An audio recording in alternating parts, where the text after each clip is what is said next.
Tourism, an attempt for socio-economic growth on account of Morena, MP. Abstract. The Indian subcontinent has a vivid typology of religious and cultural heritage, one of which is a temple. The ancient temples of which stood against the force of various calamities as well as religious dominance. One of whose examples lies in the valleys of Chambal River in Morena, MP. The difficult geography of the region, mainly ravines, sustained its monumental heritage from the invaders and could prevent its further destruction. This group of temples represents the legacy of Pratihara and Kachhapagta period even today. The architecture of these temples reflects the technological skills of Indian craftsmen and master builders. In the early 20th century, the area was highly infested by dacoits, who prevented the monuments from harmful effects of urbanization but simultaneously lowered the socio-economic status of the settlements evolving nearby. This research paper aims to highlight the challenges of conservation of ancient religious structures in the area to serve as a tool for the regeneration of small towns surrounding it. The religious tourism thus developed will enhance the social and economic conditions of the population, with the help of local government and residing population to serve as a major stakeholder. The rising concern for these heritage monuments will also exhibit the importance of Hindu temples in the Chambal Valley at the global level. Keywords: heritage, Hindu temples, regeneration, tourism route. Introduction. Throughout the 20th century, the ravines of Chambal have been inhabited by the dacoits. Despite various potentials, the region suffered excessive backwardness in terms of socio-economic development. Morena, a town in Madhya Pradesh, is 39 km from Gwalior.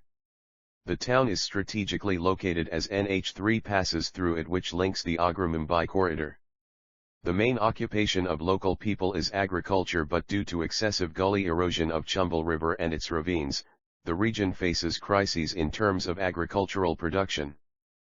But the geography of the region sustained its monumental heritage from the invaders and development which could further prevent its destruction. The region is rich in sustaining monuments of the past, especially those of the Pratihara and Kachhapagta period. Thus, there is a need to think about the tourism potential to strengthen socio-cultural harmony. Historical background.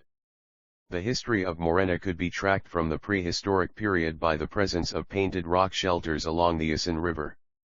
This region was ruled by various rulers and has suffered various invasions. But the major contribution in architecture was made by the Pratihara and Kachhapagta, who ruled from the 8th century to the 13th century AD. The Pratiharas were mainly the northwestern frontier of India, which steadily spread in the central region. They were the saviors of the Hindu civilization, protecting the northwest region. They were the great patron of temple architecture. Temples like Baichwar and Baichwar show the early form of the temple during their rule, which later evolved in Shiv temple, Dang. Other examples of temples built under their rule include Baichwar group of temples, Shiv temple, Dang, Baichwar Mahadev temple, etc. The tradition of building great temples in Morena was preserved when the region came to be ruled by the Kachhapagtas, who were political successors of Pratiharas, who ruled from Gwalior. The Kachhapagtas tried to develop the existing temple architecture and mainly focused on well-developed plans like temples at Inti, Shiva temple, Padhavali, Shosathayogini temple, Midafli, Kakanmath Shiva temple, Sihonia. Their reign in Gwalior Chambal region extended for more than 2 centuries, starting from 975 AD to late end 12th century. Temples built under them include Donamath temples, Baichwar, Satanasmati, Baichwar, temples at Mintali, Jain temples Dubkund, Shiva temple, Chaubaya, Sun temple, Inti, Shiva temple, Inti, and many more. Developing a tourist route. India has a diverse typology of cultural and religious heritage, one of which is temples. Due to several reasons, the Chambal Valley could sustain much of its temple wealth. In the current time of crisis and a low economic generation, a tourism route could serve in facilitating the development of basic infrastructural facilities and also to generate income for the local community and the government. It may also balance the regional development programs for economic and socio-cultural harmony. Similar to most of the heritage towns of India, the region is not only significant for its historical monuments and its vicinity, but also for its rich and diverse mixture of tangible and intangible heritage resources including the built legacy, natural legacy, craftsmanship, and residents with their rituals and traditions. To extract its potentials and spread its significance globally, there is a need to develop tourist routes on specific ideas to attract tourists from all over the globe. The initiation can be done by flourishing a religious route of Hindu temples which would attract tourists and researchers towards the region. This paper tries to create one such route linking four major destinations which are close to one another. The objective of having such a route is to increase the footfall, which would be helpful in increasing the economy for the region. The major beneficiaries, in this case, could be the local residents. The identified route could be approached through NH3. Fig 1, showing tourist route, 29.8 km long. Mentally. Located on a small hill with circular planning. It comprises a circular cloister around an open courtyard over a high plinth with a temple of Lord Vishnu outside it. This temple is under the possession of the Archaeological Survey of India. 258 families reside in this village. A major part of the total population is dependent on agriculture who earns for more than 6 months, and only 3.88% of the total population were involved in a marginal activity which provides a livelihood for less than 6 months, according to Census 2011. The religious monuments present in this village may serve as a boon to the area, where religious tourism will create opportunities for the villagers, and they may serve as the major stakeholders in both providing and achieving benefits from the tourists. A road is also present which leads to the village, but the other external infrastructural services need to be strengthened to attract the tourists. Fig 2 showing Mentally temple above a hill. Padhavali. Village Padhavali can be reached from the village Mentally by a linking road. Here in the village 2 temples of Lord Shiva are present. One of the temples is situated in the late medieval fortress of a village which was made under the rule of Pratiharas. Through time only Mahamandapa, Ardhamandapa, and Mukmandapa have survived, with highly ornate pillars carrying architraves and ceilings with beautifully decorated figural friezes and ornaments. The Garbhagriha is probably demolished during the later construction of the fortress. The other temple of Lord Shiva is a later construction at around 13th century AD, indicating the fall of Kachhapagta art tradition. This site is also under the Archaeological Survey of India. A large population with 536 families reside in the village.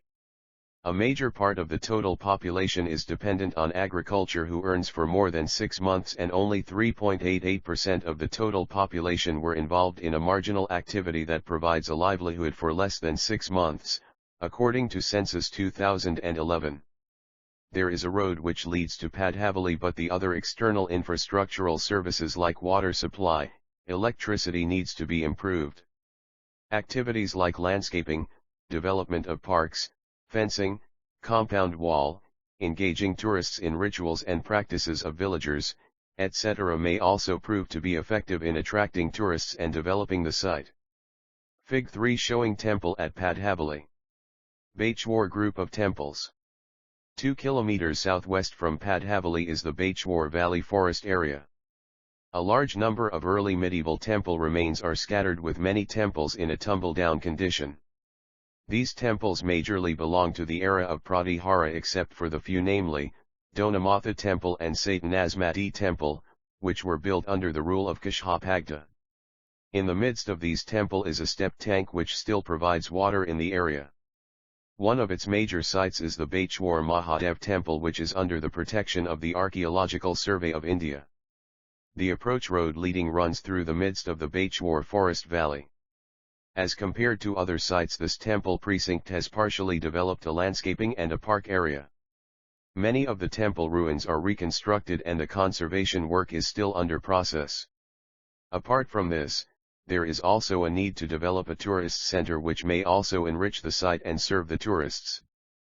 Fig 4 showing Baichwar group of temples. Nairshwar Temple. Nairshwar, also referred to as Nailsvara, is situated 18 kilometers northeast of Gwalior. The area has a large number of temples dating from the 8th century to the 12th century, which represents the legacy of the Pratihara rulers. The number of these temples is large but their size is small. These temples represent an important stage of temple architecture during the early medieval period in the central region of India, which serve in the development of temples in the succeeding periods. These temples stand on 3 levels of terraces with a tank located in the front of the main temple. This site is currently under the protection of the Archaeological Survey of India. Apart from the temple, the area has no habitation nearby. The basic amenities for the tourists are missing in the precinct. Temple can be approached only through a highway, which further leads to a dusty unpaved lane and fields for about 2 km. Despite being just 5 km from the main road, the temple precinct is difficult to be reached. Due to severe dacoit infestation, development remains untouched in this area. Thus, the necessities need to be incorporated with infrastructural provisions, especially the approach road to invite the tourists in the region. Also, there is a need to envisage conservation work to restore the ruins of the monuments. Fig 5 showing ruins of Baichwar Temple. Conclusion. Heritage and its value must be identified by the community at the earliest so that it becomes a major beneficiary for them. Tourist routes can be proposed to cater the socio-economic growth in the region. The primary product of this route may benefit the population. The improvement of infrastructural facilities may be done by improving the basic amenities, connectivity, landscaping, and documenting the existing structures. The tourism route must be planned in a manner that does not hinder the pristine nature of the region. Also, there is a need for the enactment of laws combined with incentives, public awareness as well as people's involvement for inclusive and sustainable growth. Many more temples and other unidentified structures present in the region can be listed, protected, and incorporated as part of tourism routes further.